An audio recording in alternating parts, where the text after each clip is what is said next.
ಕಾಂಗ್ರೆಸ್ ಹಿರಿಯ ಶಾಸಕ ಮಾಜಿ ಸಚಿವ ಶಾಮನೂರು ಶಿವಶಂಕರಪ್ಪ ಅವರ ಅಂತ್ಯಕ್ರಿಯೆ ನೆರವೇರಿದೆ. ದಾವಣಗೆರೆಯ ಕಲ್ಲೇಶ್ವರ ಮಿಲ್ ಆವರಣದಲ್ಲಿ ಕುಟುಂಬಸ್ಥರು ಅಂತ್ಯ ಸಂಸ್ಕಾರ ನೆರವೇರಿಸಿದರು.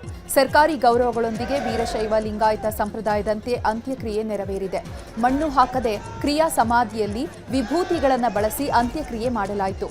ವಿಭೂತಿ, ಬಿಲ್ಪತ್ರೆ, ಗಂಗಾಜಲವನ್ನು ಬಳಸಿ ಶಾಮನೂರು ಶಿವಶಂಕರಪ್ಪ ಅವರ ಅಂತ್ಯಕ್ರಿಯೆ ಮಾಡಲಾಯಿತು.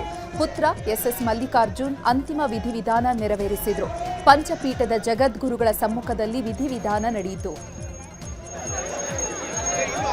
ಶಾಮನೂರು ಶಿವಶಂಕರಪ್ಪ ಅವರ ಅಂತ್ಯಕ್ರಿಯೆಯಲ್ಲಿ ಸಾವಿರಾರು ಜನ ಭಾಗಿಯಾಗಿದ್ದರು. ರಾಜಕೀಯ ನಾಯಕರು, ವಿವಿಧ ಮಠಗಳ ಸ್ವಾಮೀಜಿಗಳು, ಕಾಂಗ್ರೆಸ್ ಕಾರ್ಯಕರ್ತರು, ಶಾಮನೂರು ಶಿವಶಂಕರಪ್ಪ ಅವರ ಅಭಿಮಾನಿಗಳು, ಬೆಂಬಲಿಗರು ಮತ್ತು ಸಾರ್ವಜನಿಕರು ಅಂತ್ಯಕ್ರಿಯೆಯಲ್ಲಿ ಭಾಗಿಯಾಗಿದ್ದರು.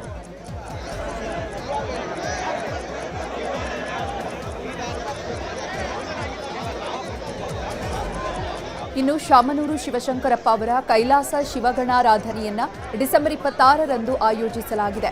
ಶುಕ್ರವಾರ ಮಧ್ಯಾಹ್ನ 12:30ಕ್ಕೆ ಕಲ್ಲೇಶ್ವರ ರೈಸ್ ಮಿಲ್ ಆವರಣದಲ್ಲಿ ಕೈಲಾಸ ಶಿವಗಣಾರಾಧನೆ ನಡೆಯಲಿದೆ.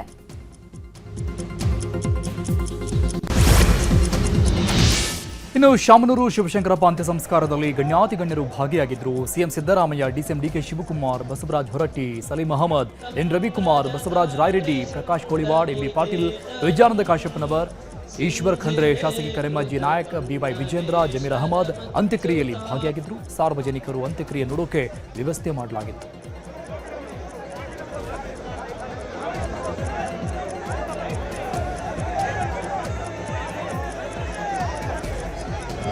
ಲ್ಲಿ 1972ರಿಂದ ಇದ್ದೇವೆ. ಅವರು ಇಲ್ಲಿ ಮುನ್ಸಿಪಲ್ ಪ್ರೆಸಿಡೆಂಟ್ ಆಗಿದ್ದರು. ನಾನು municipal finance enquiry committee chairman ಆಗಿ ಫಸ್ಟ್ ಟೈಮ್ MLA ಆಗಿ ಬಂದಾಗ ಅವ್ರ ಭೇಟಿ ದಾವಣಗೆರೆಯಲ್ಲಿ ಆಗಿತ್ತು. ಅಂದಿನಿಂದ ಇಂದಿನವರೆಗೆ ನಾವು ಜೊತೆಯಲ್ಲಿ ಇದ್ದು ಒಂದು ನನಗಿವತ್ತು ನಮ್ಮ ಒಬ್ಬ ಕುಟುಂಬದ ಸದಸ್ಯ ಕಳ್ಕೊಂಡಂಗಾಗಿದೆ. ಅಷ್ಟೇ ಅಲ್ಲ, ಒಬ್ಬ ಒಳ್ಳೆ ರಾಜಕಾರಣಿ, ಒಳ್ಳೆ ಎಜುಕೇಷನಲಿಸ್ಟು, ಒಳ್ಳೆ ದಾನಿ ಮತ್ತು ಎಲ್ಲರಿಗೆ ಪ್ರೀತಿ ಮಾಡ್ತಕ್ಕಂಥ ವ್ಯಕ್ತಿ. ಯಾವ ಜಾತಿ, ಮತ, ಕುಲ ಭೇದ ಇಲ್ಲದೆ ನಡೆದಂಥ ವ್ಯಕ್ತಿ. ಅದಕ್ಕಾಗಿ ಅವರಿಗೆ ನನ್ನ ತುಂಬ ಹೃದಯದ ಶ್ರದ್ಧಾಂಜಲಿಯನ್ನು ಅರ್ಪಿಸ್ತೀನಿ. ರಾಜ್ಯದ ಒಬ್ಬ ಮುತ್ಸದ್ದಿ ಹಿರಿಯ ರಾಜಕಾರಣಿ, ಮಾಜಿ ಮಂತ್ರಿಗಳು, ಮಾಜಿ ಸಂಸದರು, ಒಬ್ಬ ಅಪೂರ್ವದ ರಾಜಕಾರಣಿ ಮಾತ್ರ ಅಲ್ಲ, ಒಬ್ಬ ಜನರಿಗೆ ಸಹಾಯ ಮಾಡೋಂತಹ ಒಬ್ಬ ದೊಡ್ಡ ವ್ಯಕ್ತಿ, ಕೊಡುಗೈ ದಾನಿ, ಶಿಕ್ಷಣ ಪ್ರೇಮಿ. ಅವನ್ನ ನಾವು ಕಳ್ಕೊಂಡಿದ್ದೀವಿ. ಅವರು ಮಂತ್ರಿಯಾಗಿ, MP ಆಗಿ ಹಾಗೂ ಒಬ್ಬ ಶಿಕ್ಷಣ ಪ್ರೇಮಿಯಾಗಿ ಶಿಕ್ಷಣಕ್ಕೆ ಹೆಚ್ಚು ಆದ್ಯತೆ ಕೊಡ್ತಾಯಿದ್ರು. ಅದೇ ರೀತಿಯಲ್ಲಿ ಈ ಭಾಗದ ಅಭಿವೃದ್ಧಿಗೆ, ಈ ಜಿಲ್ಲೆ ಮಾತ್ರ ಅಲ್ಲ ಇಡೀ ರಾಜ್ಯದ ಅಭಿವೃದ್ಧಿಗೆ ಪ್ರಾಮಾಣಿಕವಾಗಿ ಕೆಲಸ ಮಾಡಿದ್ದಾರೆ. ಅವ್ರನ್ನ ಕಳ್ಕೊಂಡು ನಾವು ರಾಜ್ಯ ಬಡವಾಗಿದೆ. ಇವತ್ತು ಶಾಮನೂರು ಶಿವಶಂಕರಪ್ಪ ಅವರು ಒಬ್ಬ ಶಿಕ್ಷಣ ಪ್ರೇಮಿಯಾಗಿ, ಸಾಂಸ್ಕೃತಿಕ ಜಾಗೃತಿಯ ರೂವಾರಿಯಾಗಿ, ಬಹಳಷ್ಟು ಜನಕ್ಕೆ ಉದ್ಯೋಗವನ್ನು ನೀಡಿದಂಥ ಮತ್ತು ಮಹಾನ್ ದಾನಿಯೂ ಕೂಡ ಹೌದು. ಅವರ ಮನೆಗೆ, ಅವರ ಕುಟುಂಬಸ್ಥರಿಗೆ, ಅವರ ಹತ್ತಿರದವರಿಗೆ ಬಹಳ ದೊಡ್ಡ ದುಃಖ ಆಗಿದೆ. ಹಾಗಾಗಿ ಭಗವಂತ ಅವರಿಗೆ ಒಂದು ಸದ್ಗತಿಯನ್ನು ನೀಡಲಿ. ಶಾಮನೂರು ಶಿವಶಂಕರಪ್ಪ ನಿಧನಕ್ಕೆ ಸಚಿವ MB ಪಾಟೀಲ್ ಸಂತಾಪ ಸೂಚಿಸಿದ್ದಾರೆ. ದಾವಣಗೆರೆಯನ್ನ ಹೆಮ್ಮರವಾಗಿ ಅಭಿವೃದ್ಧಿ ಮಾಡಿದ್ದಾರೆ. 6 ಬಾರಿ ಶಾಸಕರಾಗಿ, ಸಚಿವರಾಗಿ ರಾಜಕೀಯ ಸೇವೆ ಸಲ್ಲಿಸಿದ್ದಾರೆ. ಹಿರಿಯರು, ಒಳ್ಳೆಯ ಮಾರ್ಗದರ್ಶಕರಾಗಿದ್ದರು. ಅವರನ್ನು ಕಳೆದುಕೊಂಡು ನಾವೆಲ್ಲ ಬಡವಾಗಿದ್ದೇವೆ ಅಂತ ಸಂತಾಪ ಸೂಚಿಸಿದರು. ಇದೇ ವೇಳೆ ಸತೀಶ್ ಜಾರಕಿಹೊಳಿ, BK ಹರಿಪ್ರಸಾದ್, ಸಚಿವೆ ಲಕ್ಷ್ಮೀ ಹೆಬ್ಬಾಳ್ಕರ್, ಶರಣಪ್ರಕಾಶ್ ಪಾಟೀಲ್, ವಿಜಯೇಂದ್ರ ಕೂಡ ಸಂತಾಪ ಸೂಚಿಸಿದ್ದಾರೆ. ಸಮುದಾಯಕ್ಕೆ ಅಷ್ಟೇ ಅಲ್ಲ, ಇನ್ನು ಉಳಿದವರು ಎಲ್ಲರಿಗೂ ಕೂಡ ಅವರು ಹಿರಿಯರಾಗಿ ಎಲ್ಲರಿಗೂ ಮಾರ್ಗದರ್ಶನ ಮಾಡ್ಕೊಂಡು ಬಂದಿದ್ದರು. ಜೀವನದಲ್ಲಿ ಯಾರಿಗೂ ಕೂಡ ಅವರು ಕೆಟ್ಟದ್ದನ್ನು ಬಯಸಿರಲಿಲ್ಲ. ಸಮಾಜದ ಸಂಘಟನೆ ಇರಲಿ ಅಥವಾ ದಾವಣಗೆರೆ ಅಭಿವೃದ್ಧಿ ಇರಲಿ ಅಥವಾ ಬಾಪೂಜಿ ಶಿಕ್ಷಣ ಸಂಸ್ಥೆಯನ್ನು ಹೆಮ್ಮರವಾಗಿ ಇವತ್ತೊಂದು ದಿವಸ ಬೆಳೆಸಿ ಇವತ್ತು ಲಕ್ಷಾಂತರ ವಿದ್ಯಾರ್ಥಿಗಳಿಗೆ ಇವತ್ತು ಶಿಕ್ಷಣದ ದಾಸೋಹವನ್ನು ಮಾಡಿದ್ದಾರೆ. ರಾಜ್ಯದ ಜನತೆ ನಾವು ಇವತ್ತು ದಿವಸ ಒಬ್ಬ ಹಿರಿಯರನ್ನ ನಾವು ಕಳ್ಕೊಂಡಿದ್ದೀವಿ. ಇವತ್ತು ಅವರ ಆತ್ಮಕ್ಕೆ ಚಿರಶಾಂತಿಯನ್ನು ನೀಡಲಿ ದೇವರು ಅಂತ ಹಾರೈಸ್ತೀನಿ. ವಿಶೇಷವಾಗಿ ನಮ್ಮ ಪಕ್ಷಕ್ಕೆ ಅವ್ರ ಸಮುದಾಯಕ್ಕೆ ಭಾಳ ದೊಡ್ಡ ನಷ್ಟ ಆಗಿದೆ. ಆದರೂ ಕೂಡ ಅವರು ತಮ್ಮ ಅವಧಿಯಲ್ಲಿ ಭಾಳಷ್ಟು ಸೇವೆ ಮಾಡುವಂಥ ಪ್ರಯತ್ನ ಮಾಡಿದ್ದಾರೆ ಪಕ್ಷಕ್ಕೆ ಮತ್ತು ಅವ್ರ ಸಮುದಾಯಕ್ಕೆ. ಇವತ್ತು ಅವ್ರು ಕಳ್ಕೊಂಡ್ರಿಂದ ನಾವು ಎರಡು ಪಕ್ಷ ಅವರ ಸಮಾಜ ಎರಡು ಕೂಡ ನಷ್ಟ ಆಗಿದೆ ಭಾಳಷ್ಟು. ಒಂದು ಭವಿಷ್ಯ ತುಂಬಲಿಕ್ಕೆ ಆಗೋಲ್ಲ. ಆದರೂ ಕೂಡ ಅವರ ಹಾಕಿಕೊಟ್ಟಂಥ ಮಾರ್ಗ ಆದರ್ಶ ನಾವೆಲ್ಲ ಪಾಲಿಸಬೇಕಾಗ್ತದೆ. ಸುಮಾರು ವರ್ಷಗಳ ಶಾಮನೂರು ಶಿವಶಂಕರಪ್ಪರವರು ಕಾರ್ಖಾನೆಗಳನ್ನು ಉದ್ಯೋಗಗಳನ್ನು ಸೃಷ್ಟಿ ಮಾಡಿ ಎಲ್ಲರಿಗೂ ಸಹ ಉದ್ಯೋಗ ಕೊಡ್ತಕ್ಕಂಥ ಕೆಲಸವನ್ನು ಸಹ ಮಾಡಿರ್ತಕ್ಕಂಥ ಶಾಮನೂರು ಶಿವಶಂಕರಪ್ಪನವರ ನಿಧನ ಎಲ್ಲರಿಗೂ ಸಹ ದುಃಖವಂತಾಗಿದೆ. ನಾನು ಅವರಿಬ್ಬರೂ ಸಹ KH ರಂಗನಾಥ್ ಅವ್ರ ಜೊತೆ ಇದ್ದವರು. ಶಾಮನೂರು ಶಿವಶಂಕರಪ್ಪನವರು ಏನು ಹಿರಿಯೂರಲ್ಲಿ KH ರಂಗನಾಥರು ಹಿರಿಯ ಸಮಾಜವಾದಿ ನಾಯಕರಿದ್ದರು. ಅವ್ರ ಜೊತೆ ಅವರು ಸಹ ಇದ್ದರು, ನಾವು ಸಹ ಇದ್ವಿ. ಯಾವಾಗಲೂ ಸಹ ನಮಗೆ ಭಾಳಷ್ಟು ಬುದ್ಧಿವಾದಗಳನ್ನು ಸಹ ಹೇಳ್ತಾ ಇದ್ದರು. ಕಳೆದ 7.5 ವರ್ಷದಿಂದ ನೋಡ್ತಾ ಇದ್ದೀನಿ, ಸದನದಲ್ಲಿ ಬರ್ತಾ ಇದ್ರು ಮುಂಚೆ. ಈಗ 1 ವರ್ಷ ಆಯ್ತು ಬರ್ತಾ ಇರಲಿಲ್ಲ. ಯಾರ ಮೇಲೂ ಕೂಡ ಕೋಪ ಮಾಡ್ತಾ ಇರಲಿಲ್ಲ. ಬಹಳಷ್ಟು ಶಾಂತ ಸ್ವಭಾವದವರು, ಹಾಗಾಡ್ಕೊಂಡು ಎಲ್ಲರ ಜೊತೆ ಮಾತಾಡ್ಕೊಂಡಿರ್ತಾ ಇದ್ರು. ಅದರಿಂದ ನಮ್ಮ ಪಕ್ಷ ಕೂಡ ಇವತ್ತು ಬಡವಾಗಿದೆ. ಅವರು ಅಜಾತ ಶತ್ರು ಆಗಿದ್ದರು. ಯಾವತ್ತೂ ಕೂಡ ಯಾವುದೇ ಪಕ್ಷಾತೀತವಾಗಿ ಒಬ್ಬ ಉತ್ತಮ ನಾಯಕರಾಗಿದ್ದರು. ಭಗವಂತ ಅವರ ಆತ್ಮಕ್ಕೆ ಚಿರಶಾಂತಿಯನ್ನು ಕೊಡಲಿ ಅಂತ ಹೇಳಿ. ಶಾಮನೂರು ಶಿವಶಂಕರಪ್ಪನವರು ಒಬ್ಬ ಹಿರಿಯ ಮುತ್ಸದ್ದಿ ರಾಜಕಾರಣಿ ಮತ್ತು ಶಿಕ್ಷಣ ಸಂಸ್ಥೆಗಳನ್ನು ಕಟ್ಟಿ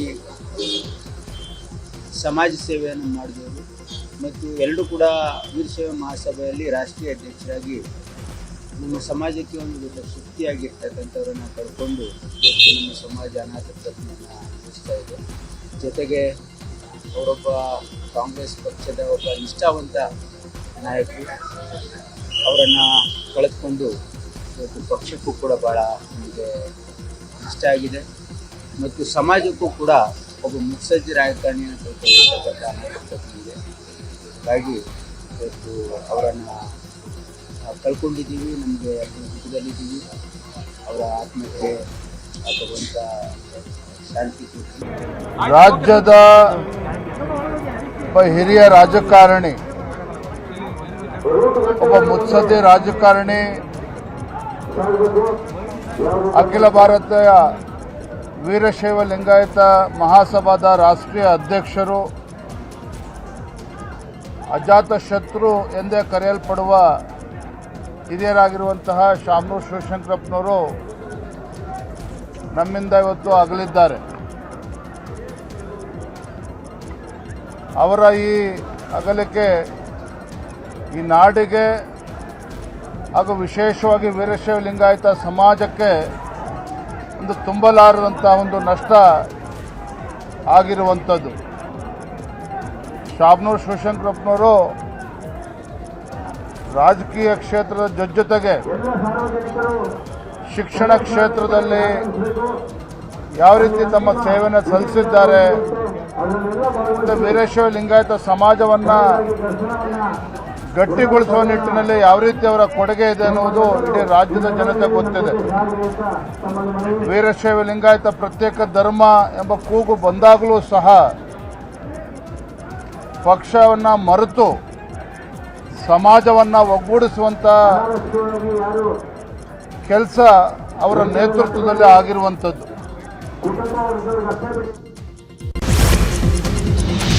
ಶಾಮನೂರು ಶಿವಶಂಕರಪ್ಪ ಅವರ ನಿಧನಕ್ಕೆ ವಿವಿಧ ಮಠಗಳ ಮಠಾಧೀಶರು ಸಂತಾಪ ವ್ಯಕ್ತಪಡಿಸಿದ್ರು. ಸಮಾಜಕ್ಕೆ, ಶಿಕ್ಷಣ ಕ್ಷೇತ್ರಕ್ಕೆ ಶಾಮನೂರು ಕೊಟ್ಟ ಸೇವೆಯನ್ನ ಸ್ಮರಿಸಿಕೊಂಡಿದ್ದಾರೆ.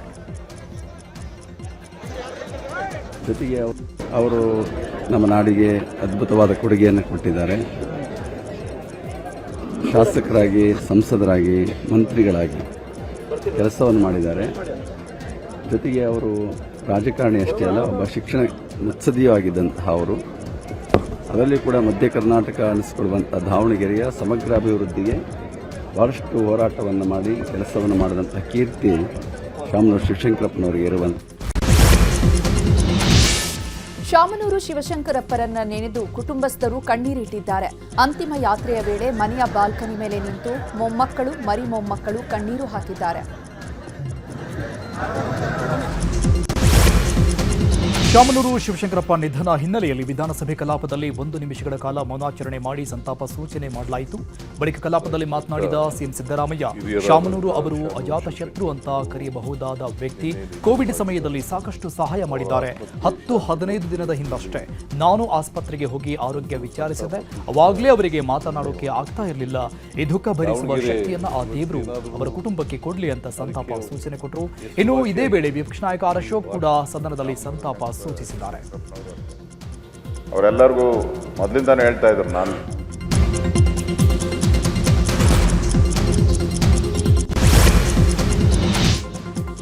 ರಾಜ್ಯದ ಸುದ್ದಿಗಳನ್ನ ನೋಡೋಣ.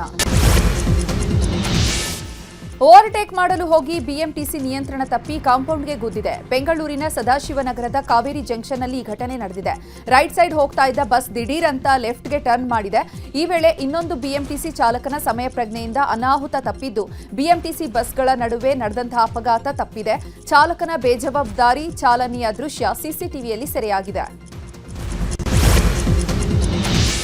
ಗದಗ ಜಿಲ್ಲಾಡಳಿತ ಭವನಕ್ಕೆ ಬಾಂಬ್ ಬೆದರಿಕೆ ಸಂದೇಶ ಕಳಿಸಲಾಗಿದೆ. ಅರ್ನಾ ಅಶ್ವಿನ್ ಶೇಖರ್ ಎಂಬ ಹೆಸರಿನ ಇಮೇಲ್ ಕಳಿಸಿ ಬೆದರಿಕೆ ಹಾಕಲಾಗಿದೆ. ಕೂಡಲೇ ಸ್ಥಳಕ್ಕೆ ಶ್ವಾನದಳ, ಬಾಂಬ್ ಪತ್ತೆ ದಳ ಸಿಬ್ಬಂದಿ ಆಗಮಿಸಿ ಶೋಧ ಕಾರ್ಯ ಮಾಡಿದ್ದಾರೆ.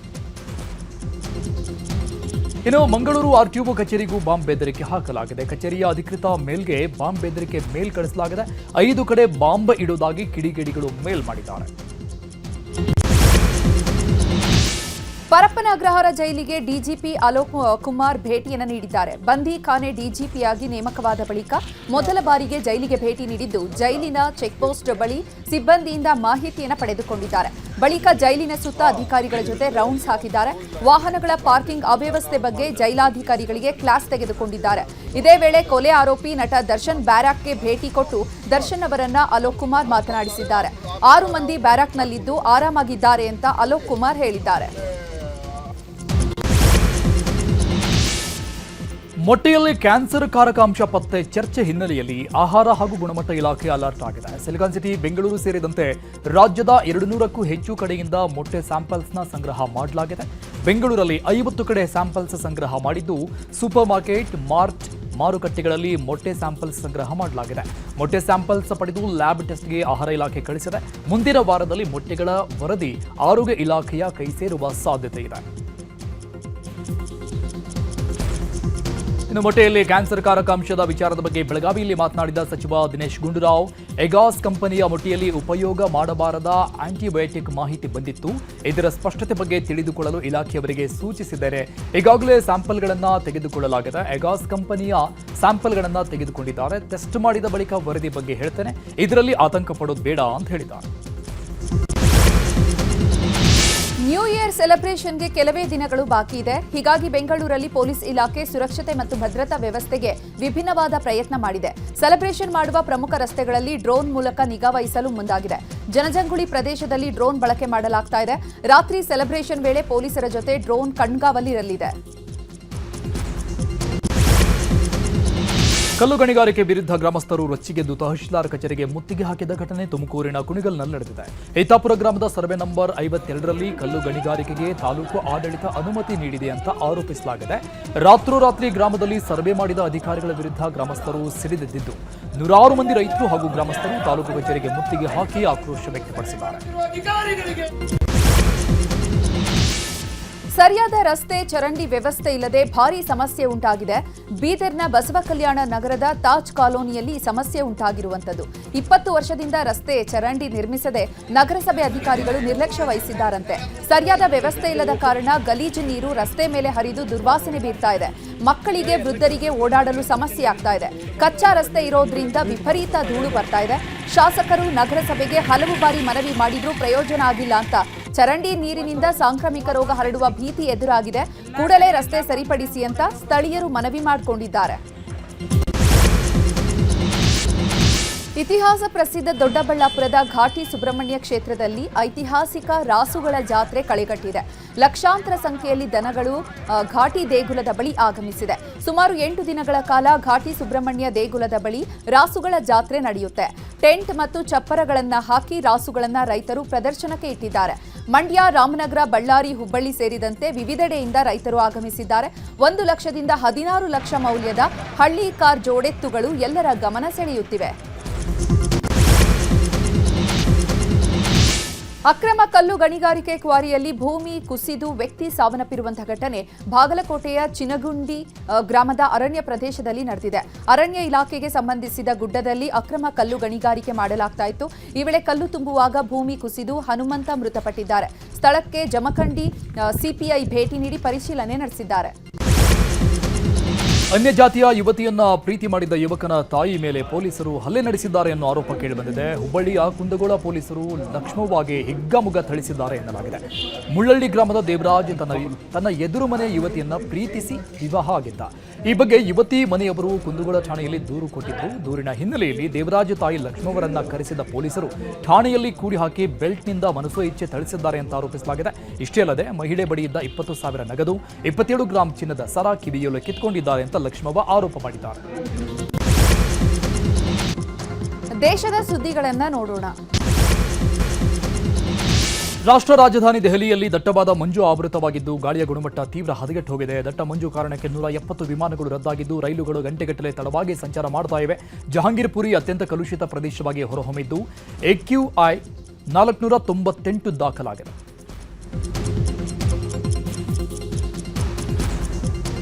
ಟಿಡಿಪಿ ಸಂಸದ ಸೈಕಲ್ನಲ್ಲಿ ಸವಾರಿ ಮಾಡಿದ್ದಾರೆ. ಬಿಜೆಪಿಯ ನೂತನ ಕಾರ್ಯಾಧ್ಯಕ್ಷರಾಗಿ ಆಯ್ಕೆಯಾಗಿರುವಂತಹ ನಿತಿನ್ ನಬೀನ್ ಅಧಿಕಾರ ಸ್ವೀಕರಿಸಿದರು. ದೆಹಲಿಯ ಬಿಜೆಪಿ ಕೇಂದ್ರ ಕಚೇರಿಯಲ್ಲಿ ನಡೆದ ಕಾರ್ಯಕ್ರಮದಲ್ಲಿ ಕೇಂದ್ರ ಗೃಹ ಸಚಿವ ಅಮಿತ್ ಶಾ, ಬಿಜೆಪಿ ರಾಷ್ಟ್ರೀಯ ಅಧ್ಯಕ್ಷ JP ನಡ್ಡಾ ಉಪಸ್ಥಿತರಿದ್ದರು. 6 ತಿಂಗಳ ಬಳಿಕ ನಿತಿನ್ ನಬೀನ್ ಅವರೇ ಬಿಜೆಪಿ ರಾಷ್ಟ್ರೀಯ ಅಧ್ಯಕ್ಷರಾಗಿದ್ದಾರೆ ಅನ್ನುವಂತಹ ಚರ್ಚೆಗಳಾಗ್ತಾ ಇದೆ. ಬಿಹಾರದ ಲೋಕೋಪಯೋಗಿ ಸಚಿವರಾಗಿರುವಂತಹ ನಿತಿನ್ ಬಂಕಿಪುರದಿಂದ 5 ಬಾರಿ ಶಾಸಕರಾಗಿ ಆಯ್ಕೆಯಾಗಿದ್ದಾರೆ. ಓಟ್ ಚೋರಿಯಾಗಿಲ್ಲ, ರಾಹುಲ್ ಗಾಂಧಿಯ ದಿಮಾಗ್ ಚೋರಿಯಾಗಿದೆ ಅಂತ ಕೇಂದ್ರ ಸಚಿವ ಸಂಸದ ಪ್ರಹ್ಲಾದ್ ಜೋಶಿ ಹೇಳಿದ್ದಾರೆ. ಮತಗಳ್ಳತನದ ವಿರುದ್ಧ ದೆಹಲಿಯಲ್ಲಿ ನಡೆಸಿದ ಪ್ರತಿಭಟನೆ ವೇಳೆ ಪ್ರಧಾನಿ ಮೋದಿ ವಿರುದ್ಧ ಕಾಂಗ್ರೆಸ್ ಘೋಷಣೆ ಕೂಗಿತ್ತು. ಈ ಬಗ್ಗೆ ಪ್ರತಿಕ್ರಿಯಿಸಿರುವ ಜೋಶಿ, ಕಾಂಗ್ರೆಸ್ ಪಕ್ಷದಲ್ಲಿ SIR ನಡೆಸಬೇಕು, ಇದು ನಡೆಯುವವರೆಗೂ ಯಾವುದನ್ನು ಸರಿಪಡಿಸಲು ಸಾಧ್ಯವಿಲ್ಲ. ಮತಗಳ್ಳತನ ನಡೆದಿಲ್ಲ, ರಾಹುಲ್ ಗಾಂಧಿ ಮತ್ತು ಅವರ ಬೆಂಬಲಿಗರ ಮೆದುಳು ಕಳ್ಳತನವಾಗಿದೆ ಅಂತ ವ್ಯಂಗ್ಯವಾಡಿದ್ದಾರೆ. 25 ಜನರನ್ನ ಬಲಿ ಪಡೆದ ಗೋವಾ ನೈಟ್ ಕ್ಲಬ್ ಅಗ್ನಿ ಅವಘಡದ ಪ್ರಕರಣದ ತನಿಖೆಯನ್ನ ಪೊಲೀಸರು ತೀವ್ರಗೊಳಿಸಿದ್ದಾರೆ. ಈ ಘಟನೆ ಬಳಿಕ ಥೈಲ್ಯಾಂಡ್ಗೆ ಹೋಗಿ ತಲೆಮರೆಸಿಕೊಂಡಿದ್ದ ನೈಟ್ ಕ್ಲಬ್ ಮಾಲೀಕರಾದ ಸೌರಭ್ ಲೂಥ್ರಾ ಮತ್ತು ಗೌರವ್ ಲೂಥ್ರಾರನ್ನ ಭಾರತಕ್ಕೆ ಗಡೀಪಾರು ಮಾಡಲಾಗಿದೆ. ಈ ಹಿನ್ನೆಲೆ ಥೈಲ್ಯಾಂಡ್ನಿಂದ ಆರೋಪಿಗಳು ಇಂದು ಮಧ್ಯರಾತ್ರಿ ದೆಹಲಿಗೆ ಆಗಮಿಸಲಿದ್ದು ಏರ್ಪೋರ್ಟ್ನಲ್ಲಿ ಪೊಲೀಸರು ಬಂಧಿಸಲಿದ್ದಾರೆ. ಹರಿಯಾಣದ ಡೆನ್ಸೆ ಬಳಿ ರಸ್ತೆಯಲ್ಲಿ ಮಂಜು ಕವಿದ ಪರಿಣಾಮ ಸರಣಿ ಅಪಘಾತ ಸಂಭವಿಸಿದೆ. ಮುಂಬೈ ದೆಹಲಿ ಎಕ್ಸ್ಪ್ರೆಸ್ ವೇನಲ್ಲಿ ಈ ಘಟನೆ ನಡೆದಿದ್ದು ಅಪಘಾತದಲ್ಲಿ 2 ಸಾವನ್ನಪ್ಪಿದ್ದಾರೆ. ಪ್ರಧಾನಿ ನರೇಂದ್ರ ಮೋದಿ ಇಂದಿನಿಂದ 3 ದಿನಗಳ ಕಾಲ ವಿದೇಶ ಪ್ರವಾಸಕ್ಕೆ ತೆರಳುತ್ತಾ ಇದ್ದಾರೆ. ಜೋರ್ಡಾನ್, ಇಥಿಯೋಪಿಯಾ ಮತ್ತು ಓಮನ್ ದೇಶಗಳಿಗೆ ಪ್ರವಾಸ ಕೈಗೊಂಡಿದ್ದಾರೆ. ಈಗಾಗಲೇ ಜೋರ್ಡಾನ್ಗೆ ಪ್ರಧಾನಿ ಮೋದಿ ಭೇಟಿ ನೀಡಿದ್ದಾರೆ. ಇಂದು ರಾಜ ಅಬ್ದುಲ್ಲಾ ಲೆಬೆನ್ ಇಬ್ನ್ ಅಲ್ ಹುಸೈನ್ ಅವರ ಜೊತೆ ರಾಜತಾಂತ್ರಿಕ ಸಂಬಂಧಗಳ ಕುರಿತು ಮಹತ್ವದ ಮಾತುಕತೆ ನಡೆಸಿದ್ದಾರೆ. ಇನ್ನು ನಾಳೆ ಇಥಿಯೋಪಿಯಾಗೆ ಭೇಟಿ ನೀಡಲಿದ್ದಾರೆ ಮತ್ತು ಡಿಸೆಂಬರ್ 17, 18ರಂದು ಓಮನ್ಗೆ ಭೇಟಿ ಕೊಡಲಿದ್ದಾರೆ. ಡಿಸೆಂಬರ್ 16ರಂದು ಪ್ರಧಾನಿ ಮೋದಿ ಅವರು ಇಥಿಯೋಪಿಯಾಗೆ ತೆರಳಲಿದ್ದಾರೆ. ಭಾರತ ಚೀನಾ ಗಡಿಯಲ್ಲಿ ಮೂರ್ಛೆ ರೋಗದಿಂದ ಕೆಳಗೆ ಬಿದ್ದಿದ್ದ ಭಾರತೀಯ ಸೈನಿಕನನ್ನ ಚೀನಾ ಯೋಧರು ರಕ್ಷಣೆ ಮಾಡಿದ್ದಾರೆ. ಪರ್ವತದ ಪಕ್ಕದಲ್ಲಿ ಮೂರ್ಛೆ ಹೋಗಿ ಕೆಳಗೆ ಬಿದ್ದಿದ್ದ ಭಾರತೀಯ ಯೋಧ ಗಾಯಗೊಂಡಿದ್ರು.